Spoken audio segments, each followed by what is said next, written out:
গ্লাসটাকে অর্ধেকটা ভর্তিও বলতে পারি আর অর্ধেকটা খালিও বলতে পারি। যার যার দৃষ্টিকোণ থেকে মানুষ এটাকে বিবেচনা করে দেখে। এই কথাটা খুব ছোট কথা, বা মানুষ আগে শুনে এসেছে বা আমরাও শুনেছি, কিন্তু বহুদিন লেগে গেছে এর সত্যতা যাচাই করতে গিয়ে। সবাই বোঝে সব কিছু, কিন্তু মেনে সেটাকে করে ফেলাটা হচ্ছে সবথেকে বড় কথা।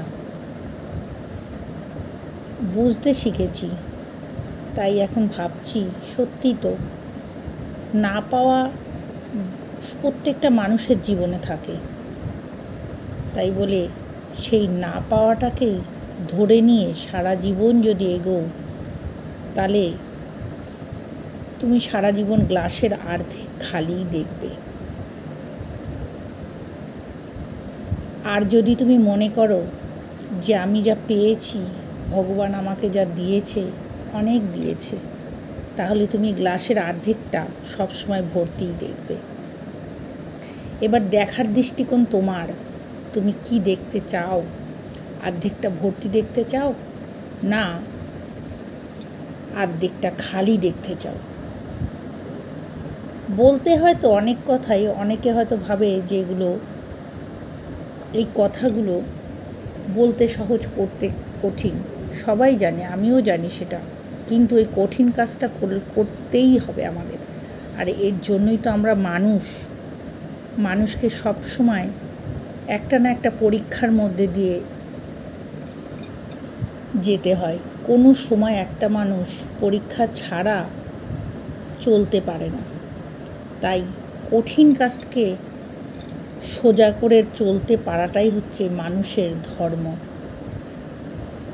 আমি যদি সারা দিন পুরনো কিছুকে ধরে রেখে নতুনকে যদি আহ্বান না করি, তাহলে পুরনো জিনিসটা আমার জীবনের অর্ধেকটা জুড়ে থাকবে। তাই সেই পুরনোটাকে যতক্ষণ না আমি আমার জীবন থেকে সরিয়ে দিচ্ছি, ততক্ষণ কিন্তু নতুন কিচ্ছুর আগমন ঘটবে না আমার জীবনে। এটা যদি তোমরা ধরে নাও যে কোনো একটা আলমারিতে পুরনো জামা কাপড় কখনো যদি ফাঁকা না করো, তবে কি নতুন কিছু ঢুকবে সেখানে? নতুন কিছু জায়গা হবে না তো, একেবারেই না। একবার ভেবেই দেখো জীবনটাকে এইভাবে। সব কিছু নিট অ্যান্ড ক্লিন করতে গেলে নিজের মানসিকতাকেও নিট অ্যান্ড ক্লিন করতে হয়, দৃষ্টিকোণগুলোকে বদলাতে হয়। ভালো থাকার উপায় নিজেকেই বার করতে হয়, অন্য কেউ ভালো থাকার আমাদের জন্য এখনকার সময় ভালো থাকাটা, শান্তিতে থাকাটা খুব জরুরি। প্রত্যেকটা মানুষ অশান্তিতে ভুগছি আমরা সব সময়। কি অশান্তি? খাওয়া পড়ার অশান্তি কিন্তু আর নেই। আছে একটাই অশান্তি, সেটা হচ্ছে মানসিক শান্তির অভাব। ধন্যবাদ বন্ধুরা। আবার পরে একদিন এসে আবার নতুন কিছু আলোচনা করব।